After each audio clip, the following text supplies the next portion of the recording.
ব্যক্তিগত কারণে আক্রমণ করেন নাই, কিন্তু যখনই রসুলের বিরুদ্ধে কেউ দাঁড়ায় গেছে, রসুলের বিচার ফাইসালা মানে নাই, সাথে সাথে তার তরবারি চলছে। সুবহানাল্লাহ।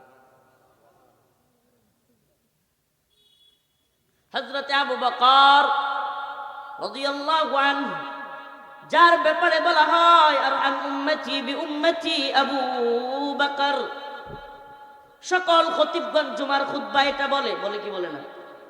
এত রহমওয়ালা দরদওয়ালা সাহাবী একদিন একজন আয়া বলতেছে, ইয়া রাসূলুল্লাহ, আমারে তো আবু বকরে মারছে।